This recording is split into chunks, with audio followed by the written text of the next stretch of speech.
68 कि निम्नलिखित युग्मों पर विचार कीजिए। अशोक के प्रमुख शिलालेख वह स्थान जहां से मिले। अब बताओ, वही मौर्यकाल,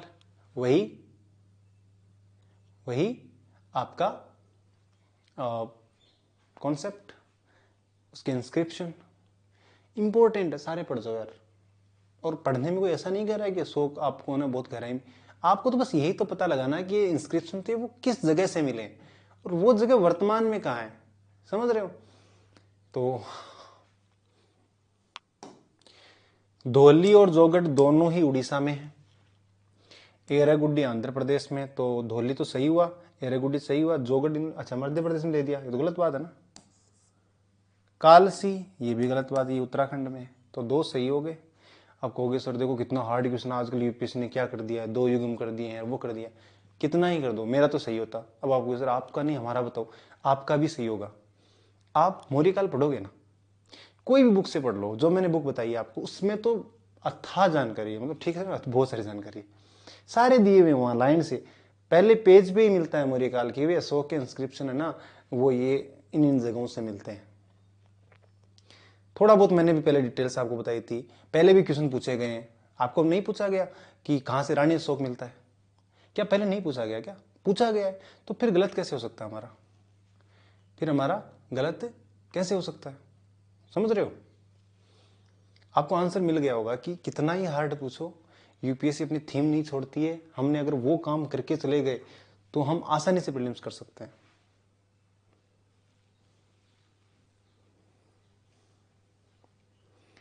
अशोक के अभिलेखों के बारे में पूरे प्रश्नों में विश्लेषण किया जा चुका है, ठीक है, मैंने यहाँ आपके लिए लिखे भी हैं।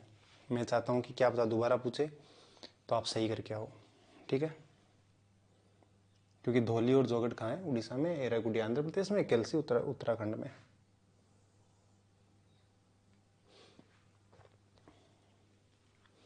वृहद शिलालेख, देखो शिलालेख उसके 3 प्रकार के थे, वृहद, लघु और स्तंभ। मैंने यहाँ नाम लिखे हैं, कैसे नाम से क्या होगा, देखो शहबाज गढ़ी और मानसेरा दोनों का पहले भी बता चुका हूँ। पाकिस्तान में कौन सी लिपि में, खरोष्टी में। गिरनार गुजरात, मैं नाम बोलूंगा, ठीक है, आप देख लेना। ये दोनों उड़ीसा में है, धौली जोगढ़। कालसी उत्तराखंड में है, सोपारा महाराष्ट्र में है, एरागुड्डी आंध्र प्रदेश में। लघु शिलालेख रूपनाथ एमपी में है, गुर्जरा एमपी में। गुर्जरा के बारे में एक्स्ट्रा जानकारी बताओ, ये गुर्जरा मास की नित्तुर उदयगोलम, यहाँ से हमें राजा अशोक देवाना प्रिय नाम मिलता है। कंगन अली से रानी अशोक मिलता है। सहसराम बिहार, भाब्रू राजस्थान, जयपुर मास्की कर्नाटक, ब्रह्मगिरी कर्नाटक, ये मास्की में भी क्या नाम मिलता है, राजा अशोक। सिद्धपुर कर्नाटक, जटिंग रामेश्वर कर्नाटक, एरागुड्डी आंध्रा, सन्नति भी कर्नाटक, नित्तुर भी कर्नाटक, शायद नीचे उदयगोलम वो भी कर्नाटक है। स्तंभलेख दिल्ली टोपारा और दिल्ली मेरठ, ये दोनों फिरोज शाह तुगलक लाया था। कौन लाया था, फिरोज शाह तुगलक। एक मेरठ में था, एक टोपरा हरियाणा में था, वहां से उठवाकर दिल्ली ले आया। लोरिया अरेराज, लोरिया नंदगढ़, ये कहाँ है, आपके बिहार में, चंपारण जो डिस्ट्रिक्ट है। रामपुरवा प्रयाग यूपी, सांची का स्तूप, सांची का स्तंभ MP, Sarnath UP, Kaushambi UP, ठीक है। आप इसको देख लेना एक बार थोड़ा सा यार, मैंने कोशिश की है यार कि मतलब आगे आ जाए तो गलत ही नहीं हो हमारा।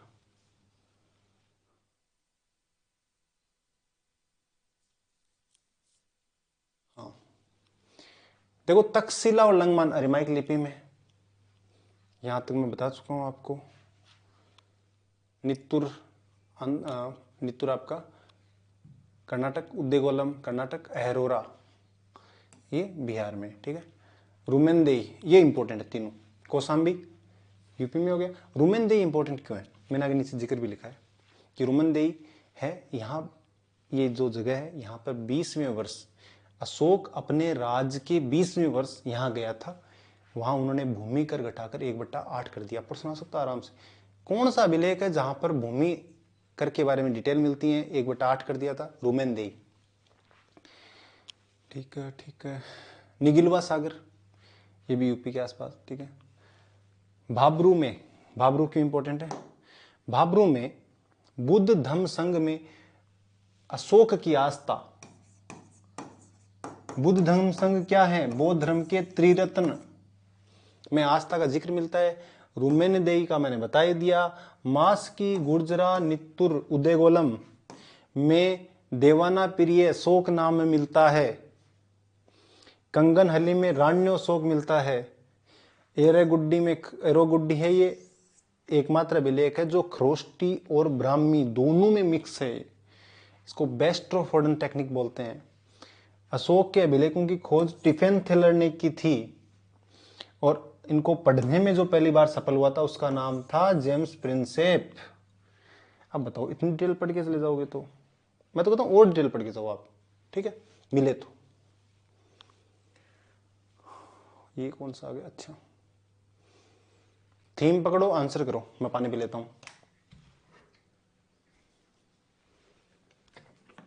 थीम समझ में आ गई होगी, राजा और राजवंश वाली, ठीक है।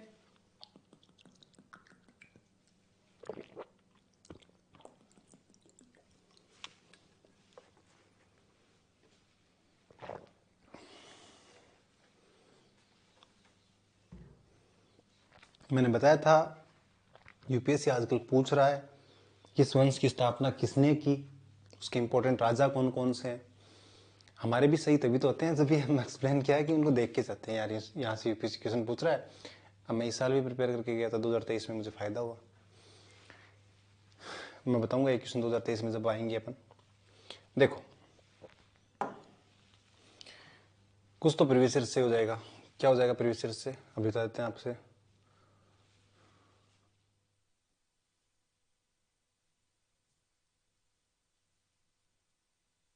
ये देखो प्रीवियस ईयर में डिटेल से पढ़ा है। भोज 2 हुए हैं। मिहिर भोज कहाँ हुआ है? मिहिर भोज तो गुर्जर प्रतिहार, और एक राजा भोज वो परमाणु में हुआ है। लेकिन राष्ट्रकूटों में तो नहीं पढ़ा हमने। कहोगे सर इससे क्या होगा, यहाँ पर तो देखो आप एक भी गुम दो। कोई बात नहीं, 3 तो बचे ना कम से कम। आप गुर्जर प्रतिहार का थोड़े इंपॉर्टेंट शासक पढ़ते हो तो मिहिर भोज, नागभट्ट, वत्सराज, ये बात सही है। नन्नुक, अगर आप चंदेल वंश पढ़ते हो उसकी स्थापना वाले में तो आपको नन्नुक मिलता है, ये सही बात है। यानी कि आप एटलीस्ट यहां तो आ गए। जय शक्ति है ना, ये परमाणु में नहीं था। जय शक्ति भी एक चंदेल शासक था, तो ये गलत हो गया। यानी आपके 2 सही हैं इसमें। सर हम क्या करें? अरे करें क्या भाई, मैं इतनी बार बता चुका हूं कि राजा राजवंश वाला इंपॉर्टेंट है, करना पड़ेगा हमें। सर हम क्या करें? आप कुछ नहीं है, जो जो राजवंश है नाम लिखो, यहाँ संस्थापक लिख लिया, यहाँ उसके इंपॉर्टेंट राजाओं के नाम लिख दिए। सर ये काम कैसे करें? करना ही पड़ेगा, गूगल कर लो, जो मैंने बुक बताई है उसमें से देख लो, खत्म है। इतना ही है। ये क्वेश्चन मिल रहा है यार आपको, और ये किसी का सही नहीं होगा, आपका ही सही होगा फिर, समझ रहे हो? जैसे मैं जब ये करके आता हूँ तो मेरे ही सही होते हैं। दोस्त बोलते कैसे कि यार मैंने कहा पहले से पढ़ के गया था कि यार अब क्यों, हम भी पढ़ के गए। 2023 में मेरे कई दोस्तों की सही हुई है, ठीक है। 2024 में आपके भी सही होने चाहिए, तभी फायदा है इस क्लास का, ठीक है। अब मैंने थोड़ा कोशिश की डिटेल करने की, आंसर 2 युग्म सही है। अब देखो चंदेलों के बारे में विस्तार से वर्णन दिया मैंने कि इनका केंद्र बुंदेलखंड था आधुनिक। अब बताओ बुंदेलखंड, बघेलखंड ये कहाँ है? बुंदेलखंड शायद यूपी वाला जो झांसी वाला एरिया उसको बोलते हैं। बघेलखंड कहाँ है? सॉरी ये क्या हो गया, बघेलखंड कहाँ है? बघेलखंड है भूपेश बघेल, कहाँ के सीएम है, तो बघेलखंड छत्तीसगढ़ वाला एरिया। अब पहले प्रतिवारों के सामंत थे, फिर इस वंश की स्थापना की किसने? नन्नुक ने।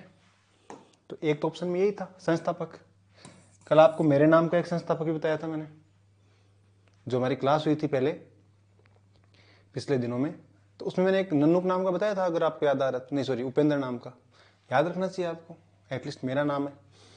वाकपति, जय शक्ति, विजय शक्ति, तो जो भी शक्ति है ना, विजय शक्ति, जय शक्ति, राहिल, हर्ष। अब कहोगे श्री हर्ष तो आपने ना हमें थानेश्वर में पुष्य भूति में बताया था। अगर वो आता है तो वही सही होगा, लेकिन इसमें भी बोलते हैं तो इसमें भी एक हर्ष नाम का था, हालांकि इतना इंपॉर्टेंट नहीं है, छोड़ भी सकते हो। तो जय शक्ति या अथवा जेजा के नाम से ही इस क्षेत्र को जेजा भुक्ति भी बोलते हैं, बुंदेलखंड। इनकी राजधानी क्या थी? खजुराहो। अब बताओ खजुराहो किस लिए प्रसिद्ध है? खजुराहो अपने मंदिरों के लिए प्रसिद्ध है, आपको सारे मंदिर पढ़ने हैं, ठीक है। अतः जय शक्ति परमार वंश का नहीं, चंदेल वंश का शासक था।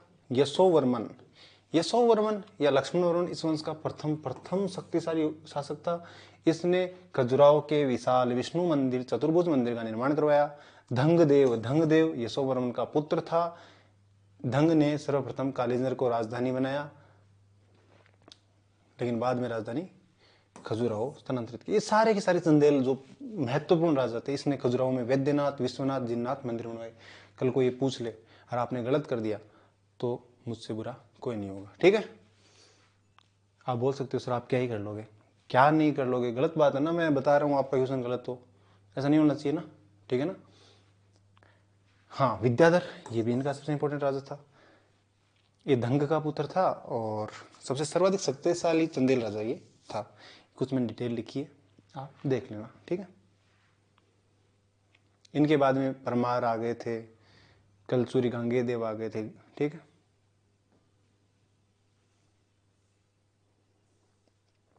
अंतिम चंदेल शासक कौन था? परमर्दी देव। इसको किसने हराया था? कुतुबुद्दीन ऐबक ने, ठीक है। उसके साथ ही खत्म हो गए। 1305 में अलाउद्दीन खिलजी ने चंदेल राज्य को दिल्ली में मिला लिया। चंदेल कला का केंद्र खजुराहो था। यहाँ पर अनेक मंदिरों का निर्माण किया गया, जिसमें कंदड़िया महादेव इंपॉर्टेंट था, ठीक है। मंदिरों के नाम भी मैंने लिखे हैं। परमार वंश के बारे में पिछली बार बता चुका था, समझ रहे हो, ठीक है। गुर्जर प्रतिहार वंश के बारे में भी प्राचीन जो पहले की जो मैंने बताया था ना बुक थी, उसमें विश्लेषण हमने कर रखा है, आप एक बार उस बुक से देख सकते हो। राष्ट्रकूट, वातापी के चालुक्य शासकों के सामने, राष्ट्रकूट के बारे में बताता हूँ। राष्ट्रकूट है ना, ये पहले जो वातापी के चालुक्य थे, वातापी के चालुक्य आपने सुना होगा, पुलकेशिन द्वितीय मैंने बताया था, उसका ऐहोल अभिलेख मैंने बताया था। 1752 में इन्होंने राष्ट्रकूट राज्य की स्थापना की। राजधानी क्या थी? मान्यखेत। ये मान्यखेत कहाँ है? महाराष्ट्र में। अब किसी दिन जैसे धान्य कटक पूछा ना, मैं वादा कर रहा हूँ मान्यखेत भी पूछेंगे कि मान्यखेत कहाँ है। मान्यखेत कहाँ है? महाराष्ट्र में। राष्ट्रकूटों की राजधानी थी, ठीक है। दंती दुर्ग ने, एलोरा में दशावतार मंदिर, कृष्ण प्रथम ने कैलाश मंदिर, ये पहले भी जिक्र किया था मैंने। इसके अलावा अन्य फेमस शासक ध्रुव प्रथम, गोविंद तृतीय, इंद्र तृतीय, ये सारे थे। एक इंपॉर्टेंट राजा हुआ था अमोघ वर्ष। अमोघ वर्ष अपनी कविता, जो इसको कवि राजमार्ग, इन्होंने एक कन्नड़ भाषा में काव्य की रचना की थी, ठीक है। इसी के दरबार में आदि पुराण, मैंने क्या बोला था, पुराण के आगे कुछ लग गया तो वो कौन सा होगा? जैन ग्रंथ। जिनसेन, गणित सार के लेखक महावीराचार्य, अमोघवर्ती के लेखक सख्त आयन, ये सारे के सारे अमोघ वर्ष के दरबार में रहते थे। अमोघ वर्ष राष्ट्रकूट शासक था, उसने एक कन्नड़ भाषा में कवि राजमार्ग लिखा था, ठीक है। इसकी बेटी थी चंद्र बोलब्बे, किसकी? अमोघ वर्ष की, जिसने रायचूर वाला जो एरिया है वहां पे शासन किया था, ठीक है। प्रश्न कैसे आ सकता है कि चंद्र बोलब्बे जिसने रायचूर पे शासन किया था किस राजवंश की थी? काकतीय, गजपति, विजयनगर, राष्ट्रकूट? राष्ट्रकूट। ऐसे प्रश्न बनते हैं, समझ रहे हो ना, आपके दिमाग चलता रहना चाहिए, ठीक है। फिर राष्ट्रकूट शासक कृष्ण तृतीय ने चोल नरेश, ये मिसप्रिंट बहुत ज्यादा हुई है, ये प्रांत नहीं है यार, प्रांतक प्रथम है, यानी प्रांतक और कृष्ण तृतीय समकालीन थे। मैंने बताया था ना कैसे याद करना आपको, समकालीन कौन सा था उस समय, अन्य राजा, ठीक है। कृष्ण तृतीय के दरबार में कन्नड़ कवि पोन रहता था। पंपा, पोना, रन्ना, ये तीन कवि थे जिनको कन्नड़ त्रयी बोलते हैं, कन्नड़ भाषा के तीन फेमस कवि थे।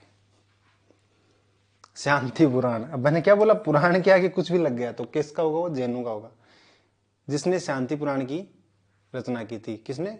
कवि पौन ने।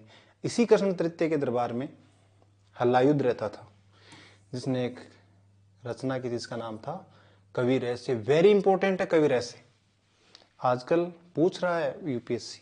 क्या क्या पूछ रहा है? ग्रंथ के बारे में, लिटरेचर के बारे में। 2023 में क्वेश्चन दिखाऊंगा मैं आपको, 2024 में भी आप देखोगे।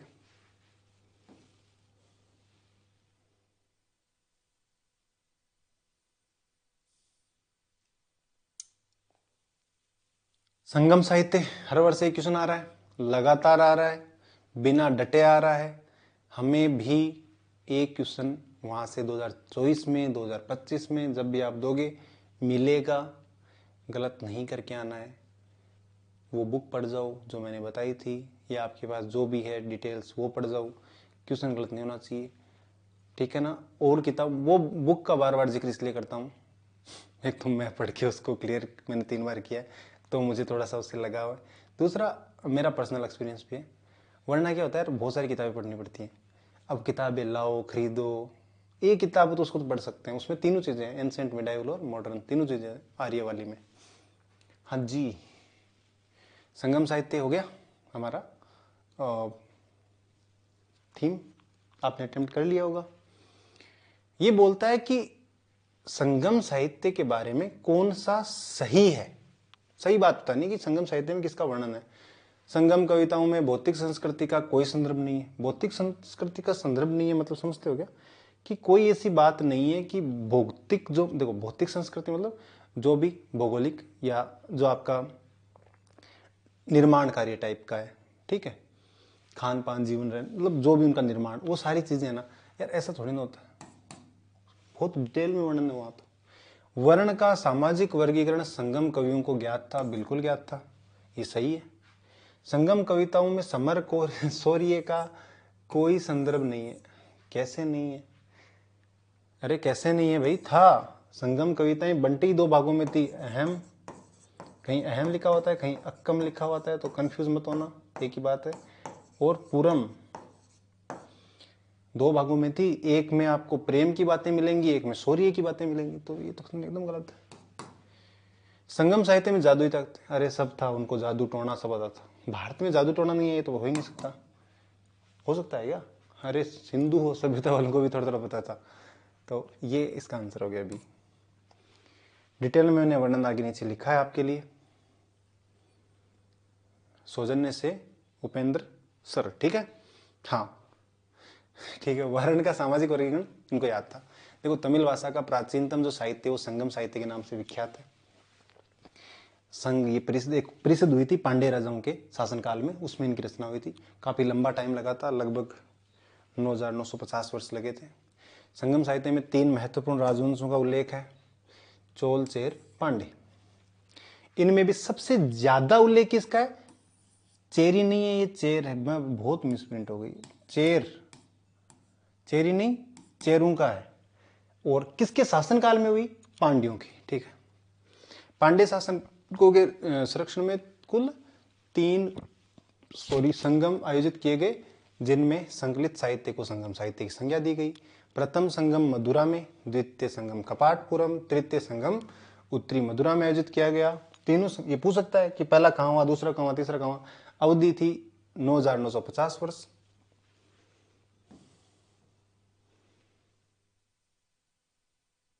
तोल काव्यम द्वितीय संगम का एकमात्र उपलब्ध प्राचीन साहित्य, यानी कि जो तीनों संगम हुई थी उनमें जो ग्रंथों की रचना की थी उसमें से अभी तक कौन सा मिला? एक तोल काव्यम, तोल काव्यम मिला है। इसके रचयिता कौन थे? तोल काप्यार, यानी ये सबसे प्राचीन तमिल व्याकरण ग्रंथ है, ठीक है। आर एस शर्मा है जो साहित्यकार हैं, वो संगम साहित्य को 2 भागों में बांटते हैं, आख्यानात्मक और उपदेशात्मक। आख्यानात्मक ग्रंथ को मेल कणक को बोलते हैं, जिसमें 18 इंपॉर्टेंट है। आप कह रहे हो सर सारी डिटेल इंपॉर्टेंट है, पढ़ के जाओ, मेरा कहने का मतलब है मोटी मोटी बातें सामने आ जाएं तो पता होना चाहिए संगम साहित्य की बातें। उपदेशात्मक ग्रंथ किल कणक को कहला जाता है, इसमें 18 थे, इसमें भी 18, दोनों में 18। ये लघु है, वो बड़े हैं, ध्यान रखना। पत्तू पातू 10 गीतों का संग्रह, एतुतो के 8 गीतों का संग्रह। संगम साहित्य की मुख्य विषय वस्तु है अहम, मैंने बोला अक्कम भी आ सकता है, और पूरम। अक्कम मतलब प्रेम, हालांकि धार्मिक चीजों का उल्लेख ज्यादा नहीं हुआ, ये ध्यान रखना। ये आता तो फिर भी सही हो सकता था कि धार्मिक बातों का उल्लेख कम है, तो वो हो सकता था सही। पूरम ये युद्ध के बारे में है, शौर्य के बारे में। चलो अभी यही बताता हूं, किसके बारे में? शौर्य के बारे में।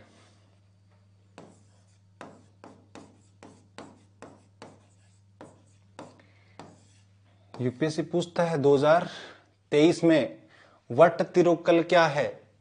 आंसर है, वट तिरुक्कल होते हैं वो राजा जो पराजित होते हो जाते हैं, तो आमरण अनशन करके जो अपनी बेइज्जती फील होती है उनको, तो मर जाते हैं।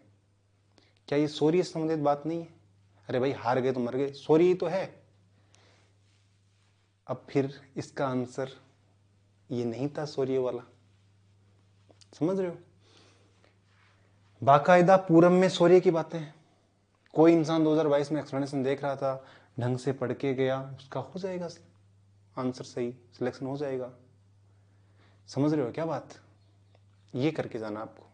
शब्दावली संगम साहित्य की सारी पढ़ के जाना है, कुछ तो मैंने यहाँ बता दिया आपको। तिरुवल्लुवर, इसका नाम आपने सुना होगा। तिरुवल्लुवर द्वारा लिखित तिरुकुरल या कुरल तमिल दर्शन ग्रंथ है, जिसे दूसरा प्राचीन तमिल ग्रंथ, पहला तो टोलकापियम। तिरुकुरल को तमिल साहित्य का आधार ग्रंथ भी माना जाता है। इसे लघु वेद, पंचम वेद, तमिल बाइबल भी कहते हैं। शिल्पाधिकारम और मणिमेखली इंपॉर्टेंट है। शिल्पाधिकारम और मणिमेखली थोड़ा विस्तार से आपको पढ़ना है इनके बारे में, जब भी पढ़ना। ये संगमकालीन महाकाव्य। शिल्पाधिकारम को तमिल काव्य का इलियड, मणिमेखले को ओडिसी कहा जाता है। फिर आपके लिए कुछ ये डिटेल्स, ये सारी की सारी संगम साहित्य से संबंधित है, ठीक है? ओके, मैं बता देता हूं। अय्या बोल जो घुमक्कड़ व्यापारी होते थे। नाली, वेली, माँ ये भूमि मापन की इकाई है। करई, कड़म्मे ये भूमिकर थे। अवनम, उसमें बाजार को अवनम बोलते थे। कडेसियर, महिला खेती में जो कार्य करती थी उनको कडेसियर बोलते थे। अवैयार, विदुषी औरतों को अवैयार बोलते थे। गायक, गायक को पाणर बोलते थे। नर्तक को विडेलियार बोलते थे। वहां पर जो भूमि होती थी ना, उसके ऐसे अलग अलग नाम होते थे। जैसे पहाड़ी भूमि को कुरीची, सूखी भूमि को पलाई, जंगली भूमि को मुलाई, जंगली या चारागाह, मरुंदम कृषि भूमि, नेडल समुद्र तटीय भूमि। इतने से काम चल जाएगा? नहीं चलेगा, बिल्कुल नहीं चलेगा। आपको पढ़ के जाना है और भी देख के जाना है। और भी तो शब्दावली है ना, ये तो मेरे जो ध्यान में मैंने बता दिया आपको, और आपको देख के जानी है, ठीक है?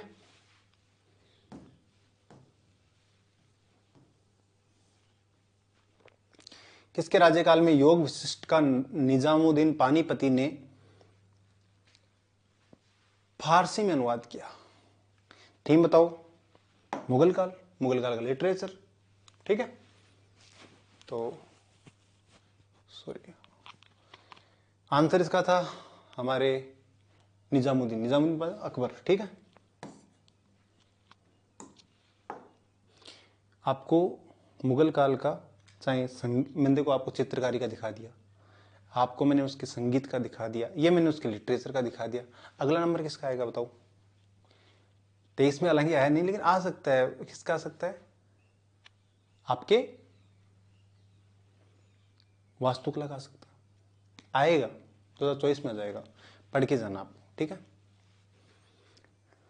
अकबर ने अपने शासनकाल में अनुवाद विभाग की स्थापना की तथा प्रसिद्ध कवि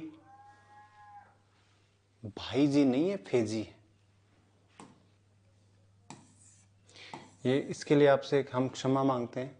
क्या होता है कि जब हम टाइप करते हैं ना, तो गूगल क्या करता है, अपने हिसाब से उस वर्ड को ले लेता है। 2-3 बार मैंने पढ़ा भी था, लेकिन ये पता नहीं, हो सकता है वापस जब क्या करते हैं, कॉपी करते हैं ना, तो भी गड़बड़ कर देता है। ये भाईजी नहीं है, फेजी है। हालांकि भाईजी था, किसका भाईजी था? जो हमारे रहीम थे ना, इनका ये नहीं, अबुल फजल है, उसका ये भाई था, ठीक? अनुवाद विभाग का अध्यक्ष बनाया, और जो अब्दुल रहीम खान खाना थे उनको उपाध्यक्ष बनाया। अकबर के शासनकाल में योग वशिष्ठ का फारसी में अनुवाद निजामुद्दीन पानीपति ने किया। ध्यान रखना, ये किताब उसने ना जहांगीर को दी थी। किसको दी थी? जहांगीर को। वो टाइम पूछा था ना। अकबर ने महाभारत का अनुवाद रज्मनामा से करवाया, रज्मनामा नाम से करवाया। अनुवाद किसने किया? बदायूनी, नकीब खान, इन्होंने। सर इतने से काम चल जाएगा? तो आंसर क्या है मेरा? आपको पता है, पढ़ के जाना पड़ेगा यार, और भी ये डिटेल्स वो पढ़ के जाना पड़ेंगे। कुछ मैं लिख के लाया हूँ आपके लिए। अकबरकालीन साहित्य की बात करूँ तो हुमायूं नामा लिखा गया था अकबर के पिताजी के नाम पे, जो उनकी बुआ जी ने लिखा था। बुआ जी मतलब ये जो गुलबदन बेगम है, ये हुमायूं की बहन थी, तो अकबर की बुआ जी होगी ना, फूफी क्या बोलते हैं, बुआ जी बोलते हैं ना। हाँ जी। इसके अलावा तारीख हुमायूनी, ये जौहर आफ्ताफसी था, इसने लिखी थी। ये बावर्ची था वैसे, इसको अकबर ने बोला लिखो हमारे पिताजी के बारे में, हमारे पिताजी कितने महान थे। बावर्ची तो बताइए आपको, बहुत ढंग से लिख दिया उसने। बदायूं ने मुंतख्वाबुल तवारीख लिखा। बदायूं बहुत इंपॉर्टेंट था, बदायूं बहुत ही इंपॉर्टेंट इंसान था, इसने तारीख तो मुंतख्वाबुल तवारीख लिखा। अबुल फजल वेरी इंपॉर्टेंट, अबुल फजल ने लिखा था अकबरनामा। यहाँ थोड़ा सा ध्यान रखना, अकबरनामा थे, इसके 3 भाग थे। अकबरनामा एक बड़ा ग्रंथ था, अबुल फजल ने लिखा, इसके 3 भाग थे। जो तीसरा भाग था उसका नाम था आईने अकबरी। अब इस जो आईने अकबरी है, इसके कितने भाग थे? 5। और इसमें अबुल फजल ने अमेरिका की खोज का जिक्र भी किया। आप कहोगे सर अमेरिका की खोज का जिक्र, अरे तो कोलंबस ने पहले ही खोज लिया था ना, समझ रहे हो, 1492 के आसपास। अनुवाद विभाग का अध्यक्ष फेजी गिजाली उस समय का एक राजकवि था। ठीक है, हाँ जी। थीम पकड़ो, वैसे तो थीम है करंट अफेयर और वैसे थीम है भक्ति, दोनों को मिक्स करके पूछा है। आपको एक छोटी सी बात कहता हूँ, यूपीएससी आजकल 1 से 2 प्रश्न वो पूछती है जो करंट में हो और हिस्ट्री का हो। देखो ये 2022 में पूछा है ना, मुझे एकदम क्लियरली याद है कि हैदराबाद में पीएम मोदी ने statue of unity, sorry statue of equity, अब तो कई हो गए, स्टैच्यू ऑफ यूनिटी हो गया सरदार वल्लभ भाई पटेल वाला, स्टैच्यू ऑफ इक्विटी समानता वाला ये हो गया, एक स्टैच्यू ऑफ पीस जो राजस्थान में था 2020 में, तो इस स्टैच्यू ऑफ इक्विटी था। टाइम भी मुझे याद है, करंट अफेयर पढ़ते हो ना आप लोग, पक्का पढ़ते हो मुझे पता है, तो पढ़ो तो ध्यान रखना, हिस्ट्री की कोई बात हो और वो करंट में चल रही हो तो पक्का क्वेश्चन है वो, एकदम आपके सामने फुल टॉस बॉल है, आपको उस पर छक्का मारना है। ये डिटेल अगर मैं सही हूं तो 5 फरवरी 2022 की ये बात है, हर अखबार में ये आया था, हर अखबार में आया था, हर पत्रिका में आया था, सब में आया था। ठीक है ना, कि अब प्रश्न क्या पूछा है कि रामानुज की शिक्षा क्या थी। आपको मैंने प्रीवियस ईयर एक्सप्लेन किए थे, मैंने बताया था रामानुज ने बताया था कि विशिष्टाद्वैतवाद, विशिष्टाद्वैतवाद की मोक्ष प्राप्ति का सर्वोत्तम मार्ग क्या है? भक्ति है। देखो शंकराचार्य बोलते थे कि मोक्ष प्राप्त करना है तो एक ही मार्ग है, ज्ञान। लेकिन आदरणीय रामानुजाचार्य ने क्या बोला? देखो ज्ञान क्या है, ज्ञान मतलब पढ़ा लिखा होना चाहिए, लेकिन रामानुजाचार्य ने बोला कि आप अगर भक्ति कर सकते हो तो भक्ति से भी आपको मोक्ष मिल सकता है, ये बात थी। और सबसे बड़ी बात है ना कि सर ये हार्ड, ये भक्ति कहाँ से पढ़े यार, आपको ना मैं हर दिन बता रहा हूँ, हर लेसन में बता रहा हूँ कि भक्ति और सूफी से एक क्वेश्चन आएगा। तो भक्ति काल में शुरुआत कहाँ से होती है? अब आप जब साउथ में नैनार अलवार देख लो, लेकिन जब आप रामानुजाचार्य, नाथ मुनि, यमुनाचार्य, यमुनाचार्य के शिष्य यही रामानुजाचार्य, ठीक है। तो थोड़ा बहुत है ना यार, क्या मतलब है, इन्होंने कहा था भक्ति करोगे तो आपको मोक्ष मिल जाएगा। थोड़ा सा मैंने आपके लिए एक्सप्लेन भी किया है, कोशिश की है कि अगर आगे पूछे तो आपका सही हो। रामानुजाचार्य वैष्णव धर्म के अनुयायी थे। विशिष्ट द्वैतवाद, विशिष्टा द्वैतवाद, ये बात पहले बताई थी मैंने आपको, और सगुण ईश्वर में विश्वास करते थे। इन्होंने श्री संप्रदाय की स्थापना की।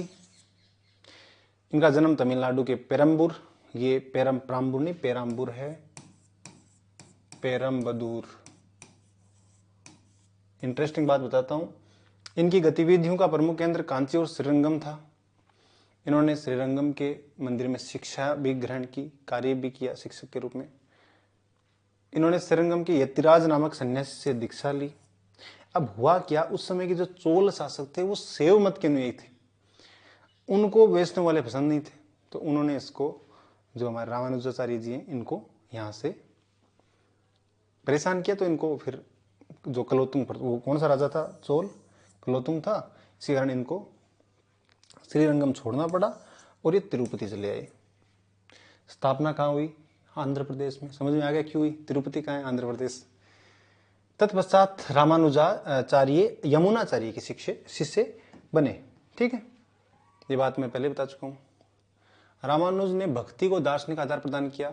ये प्रथम संत थे जिन्होंने कहा था कि ज्ञान के स्थान पर भक्ति से आपको मोक्ष मिल सकता है, और बताया कि जीव मोक्ष के बाद भी ईश्वर से अपना स्वतंत्र अस्तित्व रखता है। देखो, शंकराचार्य बोलते थे अद्वैतवाद, कि आत्मा और परमात्मा अलग नहीं है, अलग अस्तित्व नहीं है। इन्होंने बोला नहीं नहीं, अलग अस्तित्व है और विशिष्ट अस्तित्व, दोनों अलग अलग चीजें हैं। इसलिए उनके जो इनका सिद्धांत उसको बोलते हैं विशिष्टाद्वैतवाद। इन्होंने श्री भाष्य नाम से ब्रह्म सूत्र पर भाष्य या टीका लिखी, वेदांत सार, वेदांत द्वीप, वेदांत संग्रह की रचना की। रामानुजाचार्य ने शूद्रों को भागवत दर्शन और मोक्ष का अधिकार दिया। रामानुज को दक्षिण में विष्णु का अवतार माना जाता है। रामानुजाचार्य की मृत्यु के बाद वैष्णव संप्रदाय बडकले और टेकले या तकले में विभाजित हो गया। यूपीएससी भक्ति, ये देखो, ये आपके लिए वार्निंग या फिर डायरेक्शन है। देखो, वार्निंग नहीं, डायरेक्शन है।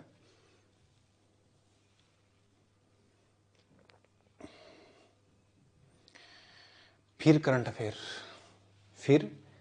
अफेयर, ये भी मुझे एग्जैक्ट याद है, 2022 की बात थी, जनवरी के आसपास की बात थी शायद। अब देखो, थोड़ा गलत हो जाऊं तो ऐसा नहीं कि पकड़ के सर आपने दिन थोड़ा इधर उधर बता दिया, ठीक है ना। मुझे जहां तक याद है शायद 21 जनवरी के आसपास, 2000, मतलब जनवरी फरवरी, ये जो दोनों बातें हुई थी ना, चाहे एक तो ये वाला सोमनाथ मंदिर वाला और एक जो ये रामानुजाचार्य वाला, इनमें कोई बहुत ज्यादा अंतर नहीं था। 1 महीने की घटनाएं थी, 1 महीने के अंतर की, मतलब 1 जनवरी फरवरी ऐसे कुछ।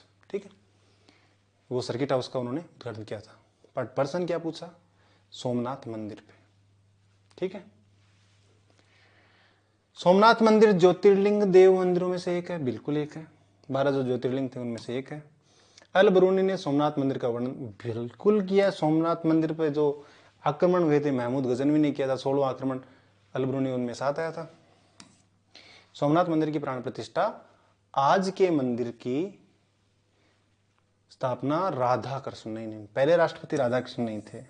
पहले राष्ट्रपति कौन थे, डॉक्टर राजेंद्र प्रसाद। ये बात गलत थी, ये बात गलत थी, ये बात गलत थी, ये आंसर हो गया। ठीक, हर साल सोमनाथ मंदिर पे कम से कम 3 या 4 बार आर्टिकल छपते हैं साल में। उतना भी पता हो ना, जैसे मेरे को रटा हुआ है। अब आपको नहीं सर, आपने तो बाद में एक्सप्लेनेशन दे, देखो रटा हुआ है, मैं ट्रू बोल रहा हूँ, मैं झूठ नहीं बोलता। जो नहीं आता मैं वो एक्सेप्ट कर लेता हूँ। मुझे भी याद है कि इस सोमनाथ मंदिर को लूटा गया था, बार बार किन किन शासकों ने पुनर्निर्माण कराया, किन किन शासकों ने तोड़ा था। फिर आप जो वर्तमान स्वरूप है, इसको निर्माण करवाने में सरदार वल्लभ भाई पटेल का बड़ा योगदान रहा था। हालांकि उनकी मृत्यु हो गई थी, तो जो प्रथम बार जो इसका वो हुआ था उद्घाटन, वो श्री डॉक्टर राजेंद्र प्रसाद ने किया था। एक और दो एक्सप्लेनेशन मैंने किया है कि महमूद गजनवी के दरबार में अल बरूनी, बेहाकी, उत्पी, फिरदौसी, सारी जैसे कवि रहते थे। फारस का राजकवि उजारी और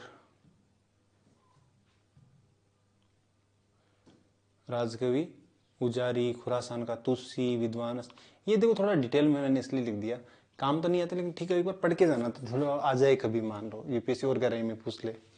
अल बरूनी इंपॉर्टेंट, इन्होंने तहकीक हिंद किया, किताबुल हिंद लिखी। वह महमूद गजनवी का ज्योतिषी था।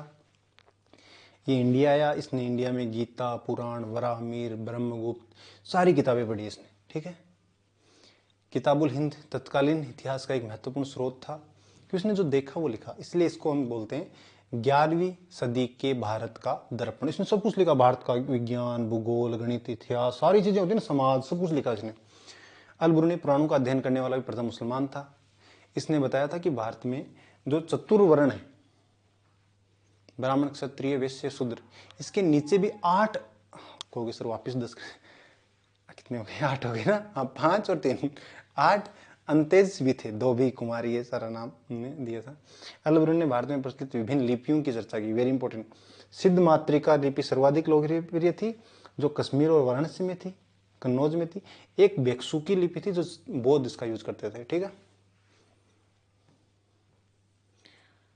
अल बुरूनी ने भारतीय जाति व्यवस्था की कठोरता पर भी टिप्पणी लिखी है, कहा कि किसी को भी अपनी जाति से बाहर, ये तो उन्होंने अपने समाज का वर्णन किया। महमूद गजनवी ने 17 बार आक्रमण किया था। 16वां जो आक्रमण था वो सोमनाथ मंदिर पे था, उसे लूटा था उन्होंने। अब उसने जब आक्रमण किया तो गुजरात का शासक कौन था? भीम प्रथम था। गजनी के तुर्क मुस्लिम शासक महमूद द्वारा 1026 के आक्रमण की पुष्टि 11वीं शताब्दी के फारसी इतिहासकार अल बुरूनी ने भी की है। कथन 3 गलत है, क्यों? क्योंकि डॉक्टर राजेंद्र प्रसाद ने किया था। महमूद द्वारा ध्वस्त सोमनाथ मंदिर के शिव का जो मंदिर है उसका पुनर्निर्माण 1026 में प्रथम ने, फिर कुमारपाल ने। अब देखो जिन्होंने तोड़ा था, अलफ खान, अहमद शाह, शम्स खां, मुजफ्फर खां, तातार खां, औरंगजेब, इन्होंने तोड़ा था। निर्माण किन्होंने करवाया? अहिल्याबाई होलकर, सरदार वल्लभ भाई पटेल, ठीक है।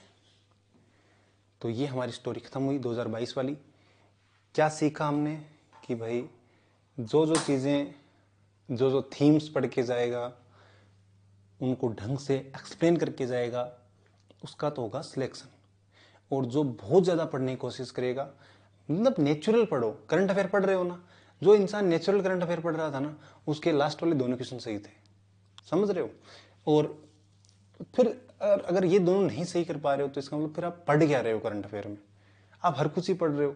एटलीस्ट वो चीज़ें तो पढ़ो जो आपके सिलेबस से डायरेक्ट लिंक करती है। चलो, हमारा एक लेसन हमारा और बचा है, उसको मैं आगे कल या परसों कंप्लीट करवा दूंगा, ठीक है। तो ओके, आपका दिन शुभ हो, आप बढ़िया तैयारी करो और इस बार सिलेक्शन लो।